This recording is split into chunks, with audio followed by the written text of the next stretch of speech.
This little video clip, and it was a collection of college students or university students. It was just young people who were their responses to the question, "What do you think of the church? What do you think of the church?" So it wasn't very long. It's about a 5-minute video, but it's got just little chunks. Some of them are like 10 seconds long of responses from each of these young people. And a lot of them were actually fairly positive. It was in the States, and a lot of them were pretty positive. Obviously, some of these kids probably had a church background, and they valued that. They thought that was a positive thing and it was important for their lives. Other kids in the video might be represented by this one. I'm going to quote you, and I listened very carefully and wrote down every word that she said. And this is a young woman, so 18 to 22, and I think she's semi-typical of the way people are thinking today.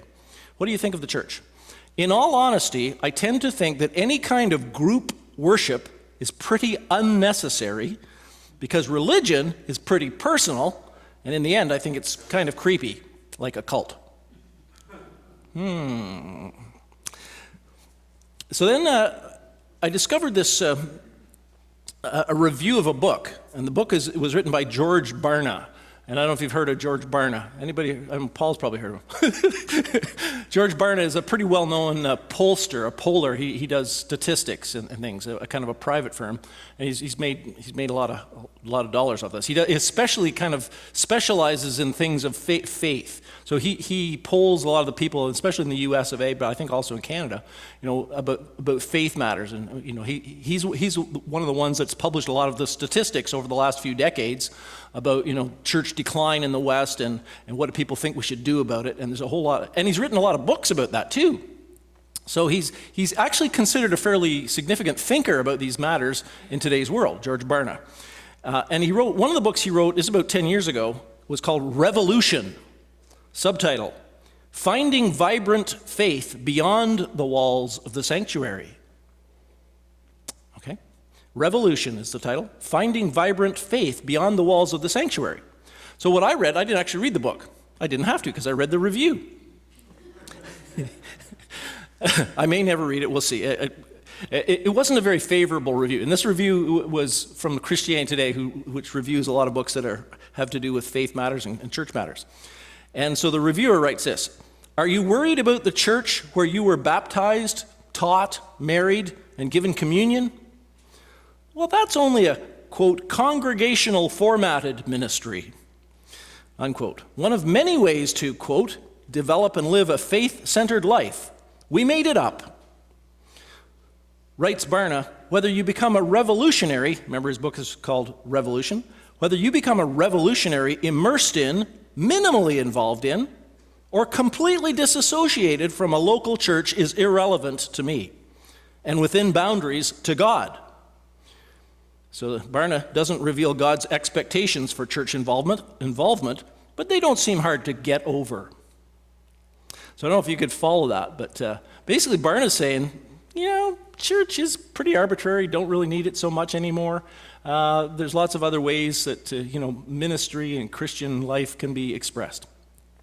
So both these had that kind of flavor in them, and I think they reflect a lot of what's going on out there. We actually had this conversation at men's breakfast tomorrow. Those men's breakfasts, man, they get heavy. Some heavy conversations going on. But the church and where it's going, where it's been, what's going on with its decline, and part of it is this mentality, I think, that's kind of crept into our society, and it's kind of like the whole individualistic, the era of individualism, if you will. So this gal, she says, religion is pretty personal, and in the end, I think she thinks group worship is pretty unnecessary, right? And that's what people feel like. Barna says, whatever, even if you become completely disassociated from a local church, that's irrelevant to me and to God. And this guy's one of the foremost writers and thinkers of in the church, I guess, in Christianity today. So that's a sentiment that's very common out there, that faith is personal and it's private, and so the group thing really doesn't matter. This passage, which Nancy read to us, tells a different story. And it's from the perspective of Jesus Christ. And if you notice, it's entirely different. Now, it follows on the passage from a couple of weeks ago. It follows, it's kind of a set, but 2 weeks ago, you may have recalled with the PowerPoint, I think it was 2 weeks ago, time is flying, where we had the passage about Jesus and the confession of Peter. And Jesus says, on this rock, I will build my Ekklesia, my church, and the gates of Hades will not prevail against it. So this whole idea, the Ekklesia means the gathering, like the plurality of believers. And Jesus says, on this rock I will build my Ekklesia. I'm using the word Ekklesia, which is the Greek word, because it does mean church. We translate it church, but church has a lot of baggage with it, doesn't it? And has a whole lot of inferences and meanings in our minds, which may well not have been what Jesus had in mind when he used the word Ekklesia, the word when he originally concocted the idea and birthed the church, if you will. So he says, I will build my Ekklesia. So it's a thing that Jesus started, the gathering. And this whole chapter, actually, that Nancy read from, the chapter 18, this is 2 chapters after that, is kind of, I will say, about why that gathering, this gathering, us today, is important and necessary. So let's take a look at this first piece. It's a tough piece, verses 15 to 17. If your brother or sister sins against you, go and show them their fault, just between the two of you. Well, there's something that's actually kind of private. If they listen to you, you have won your brother or sister over. But if they will not listen, take 1 or 2 others along, so that every matter may be established by the testimony of 2 or 3 witnesses. Now that's in little quotes in my version. Every matter may be established by the testimony of 2 or 3 witnesses, because it's actually quoting from the law of Moses. So Jesus is incorporating some stuff from the law of Moses. Under the law of Moses, you couldn't make a charge stick on your own testimony. You had to have at least 2, if not 3 witnesses. So if you said, Bob stole my sheep, and they would say, well, who else saw it? And he said, no, I saw him do it. I said, doesn't matter. We're not even going to listen to that one. Okay, but if you say, Charlie and I saw Bob steal my sheep, then they say, oh, that's a different story. Two or more witnesses. If he refuses to listen to them, tell it to the church, the Ekklesia. And if he refuses to listen even to the church, treat them as you would a pagan or a tax collector. Now, I don't know. We don't see that. But in Jesus' day, the Jews did not treat pagans and tax collectors very well. They kind of shunned them. They're unclean. We got to keep away. So this passage is kind of, I'm going to wait till the titter dies down. Twittering.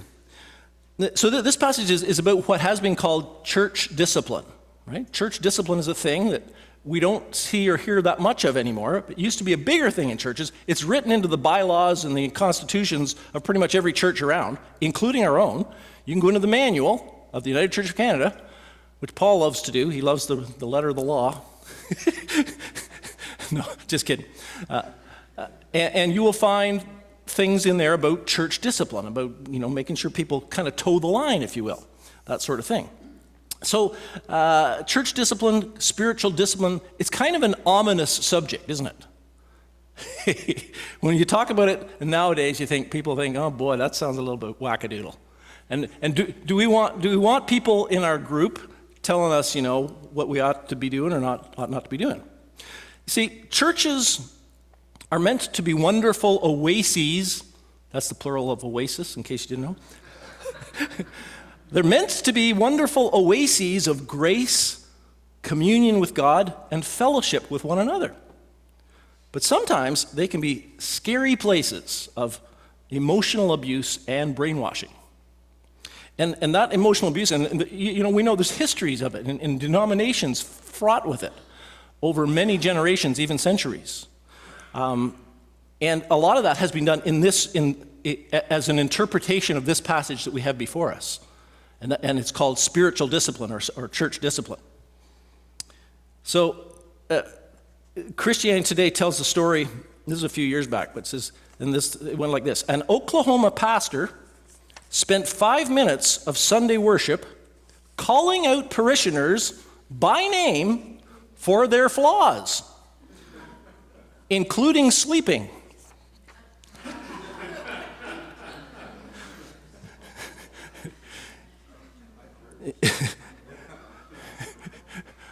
You're one of the sorriest church members I have. You're not worth 15 cents, said Jim Standridge, pastor of Skiatook's Emmanuel Baptist Church, to one attendee. Okay? Now, to me, probably to all of us, that's abusiveness. Like, that's emotional, especially because it's done in the company of a lot of other people. It's shaming somebody publicly, so that's abusive. It's abuse of the authority, of the position of clergy, that sort of thing. Now, I'm going to tell a little story of my own, because I had a fair bit of experience in this, sitting on the other side. So I attended a church for years. This is a very personal story, but I'm going to let you in on it. So I attended a church for years, and in many ways, outwardly, it would look pretty normal. I mean, it had worship time, music time, preaching, communion, all that kind of stuff. And, oh, by the way, the preaching went on for like an hour, so I don't even feel sorry for you guys whatsoever. And then usually there'd be some kind of meal or food afterwards, and then there would be circle time. And when I first started there, the circle time seemed like a pretty good thing. It seemed kind of scriptural to me. You would get around a circle, and everybody would be welcome to pitch in and say their bit, do their part. Maybe talk about what they see going on, what's going on in their life, and how Jesus is working in their life or around them, something like that. It sounds pretty good. But the problem was, you see, spiritual discipline. So the authorities, the pastor and the right-hand man and others, would then judge you and critique you in what you said. And you could get called out for what you said. So when you first start into it, of course, you're welcome, but as you become part of the group and value the group, then you can suffer the critiquing of those that are in power, or those that have authority in the group. So that would happen. And it wasn't because you were stealing something or you were sleeping with somebody. It would be just the way you said things. They would say, it's not being real, not being genuine, it's not in the spirit, right? But they're in the flesh, they're not in the spirit. And then if you never managed to pull out of that during the circle time, then you would be shunned by the rest of the people and kind of considered as kind of untouchable. You better keep away from that person. My friends, that's kind of abusive. And, I subjected myself to that for quite a few years in many ways. So I know something about this subject and how it can go seriously awry. And so I'm very cautious now. And it's taken years of God's grace to find healing from that sort of thing.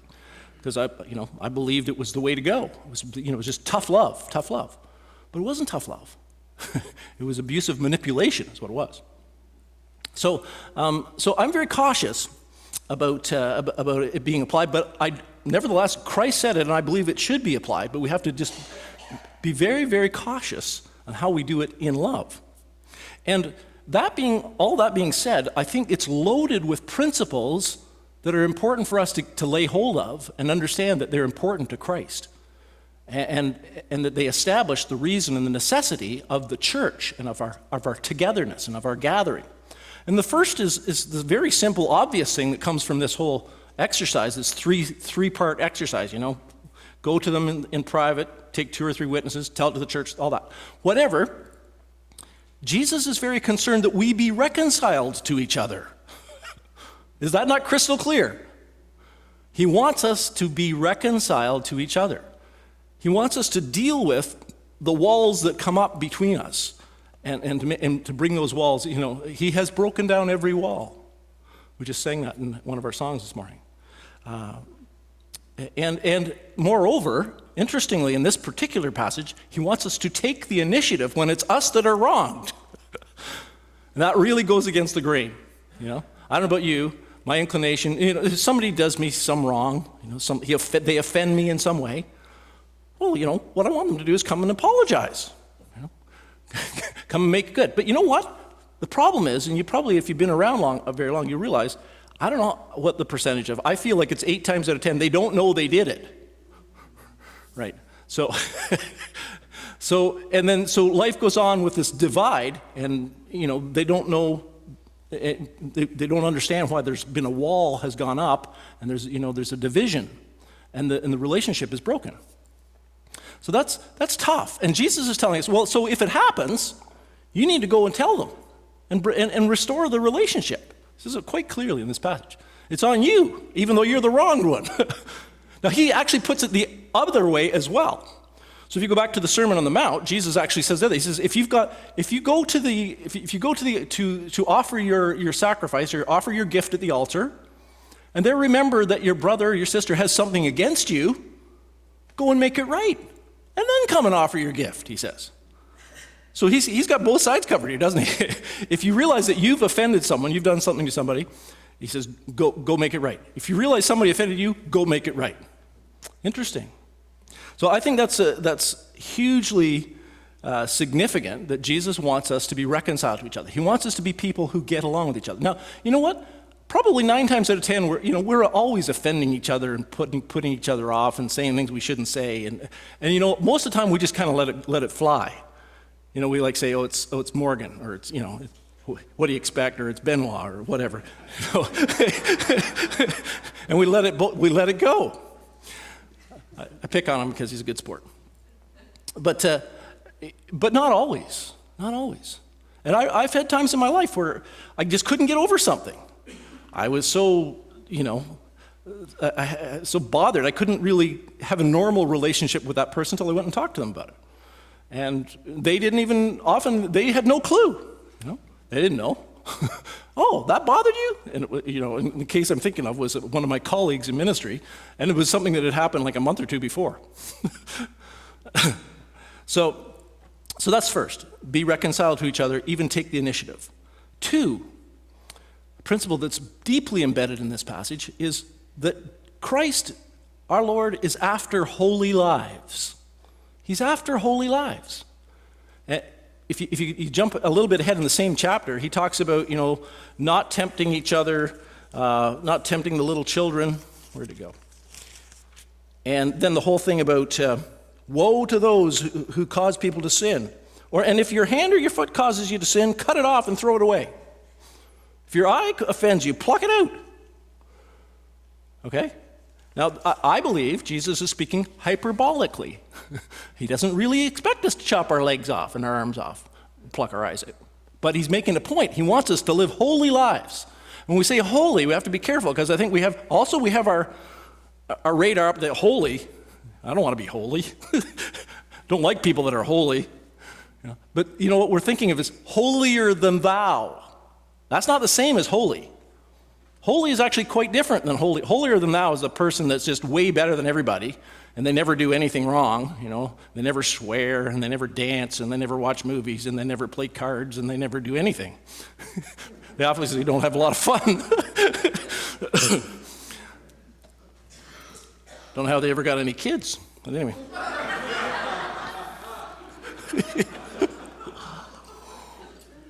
That calls for a drink.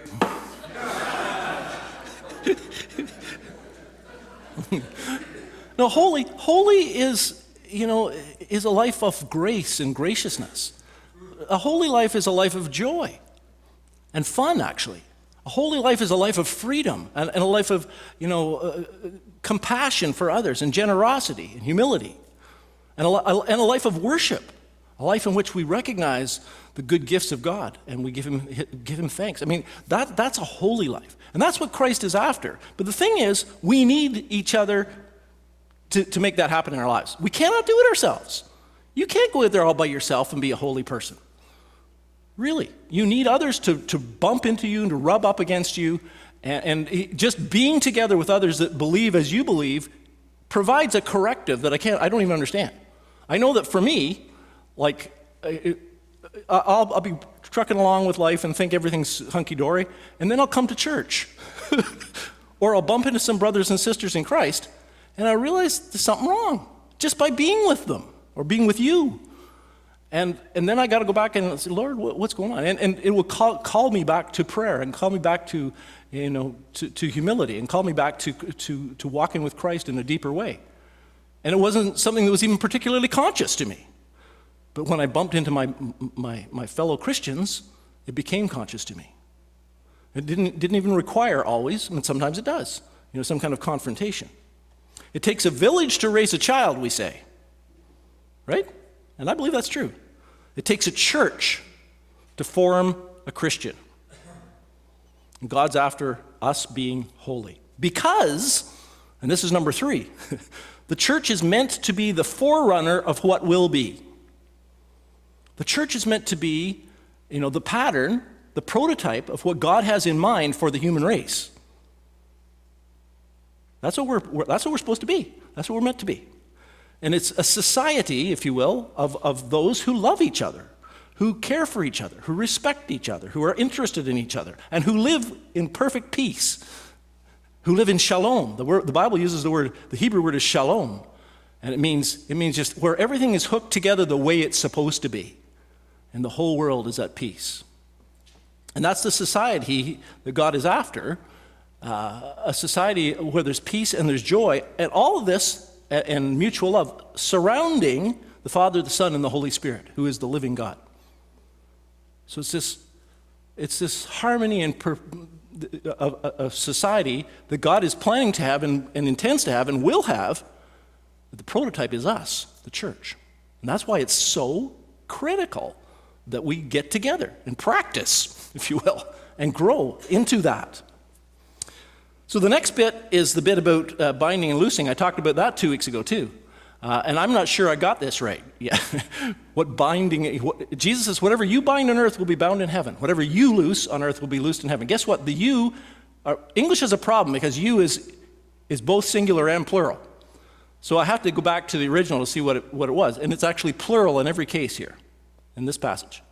When he says you have whatever you bind on earth, he's talking about you guys, my followers, the church, will be bound in heaven. Whatever you loose will be loosed in heaven. And, I think this means a whole lot more than what we've kind of grasped yet or what I know yet. I'm working on it. I think it has to do with prayer. I think it has to do with spiritual war. But what I was thinking the other couple of weeks ago, and I still think, is it has to do with Christ has given us the privilege and the responsibility of getting the good news out to the world around us. And we can either bind that or loose that. And when we're miserable creatures, where we're judgmental, where we're hard on people and we put big hoops for them to crawl through and we think we're better than they are, we're binding. And when we're full of graciousness and kindness and generosity and love and joy and interest in the world around us, we loose. We loose the powers of heaven to meet with those around us, that they might have the door open for them to discover the good news of Jesus and his great love. That's my take on it. I'm still thinking of it. So the next verse 19. Again, I tell you that if 2 of you on earth agree about anything you ask for, it will be done for you by my Father in heaven. Now, Jesus is talking about prayer here. And notably, he's talking about it being more than just yourself. He says, when 2 of you agree as touching on anything, it will be done for you by my Father in heaven. Now, elsewhere, he just makes promises that are kind of, you can pray based on those promises by yourself. But here he's saying there's something extra when more than one get together and pray and agree that this is an important thing to pray about. This is one of the promises of God through Christ, on the lips of Christ. And it's something for us to grab hold of when we come to God in prayer and hold him to. And when we pray this prayer list, which we prayed today, I believe that, over the years, you guys have heard over and over again the testimony of lives that have been changed, bodies that have been healed, miracles that have happened as we've prayed for these people on this list. And that's why I believe it's a critical and important part of our gathering to do it, because Jesus says, when 2 or more of you agree as touching anything, your Father will do it for you. So this is based on a teaching of Jesus that it's critical to pray when you get together. Then the last bit, for where 2 or 3 come together in my name, there am I with them. So Jesus tells us, it's not that he's not with us when we're by ourselves, because he is. He walks with us and he talks with me along life's narrow way. He lives in my heart, He lives in yours. But Jesus is telling us that when more of us, when we gather, he comes in here in a special, in a significant way that's different, that's more powerful. And that's what's happening right now. He is here with us, significantly in a different way than when we're off by ourselves. So our faith, our encounter with Jesus, is indeed very, very personal. That's true. But to truly follow Jesus is never a private affair. It's a group thing. I'm going to read to you from this book a little bit just before we finish. This is not a book you'd probably pick up and think, oh, that's a book I want to read. It's called Worship and Mission After Christendom. Who doesn't want to read that? And yet, it's a gem. It's written by Kreider and Kreider, a husband and wife team, Alan and Eleanor. And this part just jumped out at me. The primary act of Christian worship is meeting with other believers to ascribe worth to God. I'm going to read that again. The primary act of Christian worship is meeting with other believers to ascribe worth to God. The very act of gathering, of doggedly, regularly showing up, is immensely important. It asserts in an embodied way, and it's using our whole bodies, it asserts in an embodied way that this God and this God alone, amidst a plethora of other commitments and possibilities, is worthy of our undivided commitment and allegiance. Further, the act of gathering is a statement that this people, rather than other social groupings, is our primary family. It is diverse in its composition. Some of its members are very different from us. Some of its members we may not like. Shh. But we have more reunions with this family than with any genetic family. In other words, if we're getting together every week, we're getting together with each other a whole lot more than we're getting together with the rest of our families. Interesting. But especially this line. It asserts in an embodied way that this God and this God alone, amidst a plethora of other commitments and possibilities, is worthy of our undivided commitment and allegiance. So when you come together, you're making a statement, and that's what it is. So the church, the gathering, is a God thing. It's Christ's creation. It has a profound purpose, and it's today, in our day and age, pretty countercultural. And I, for one, appreciate it when folks come doggedly and regularly to worship.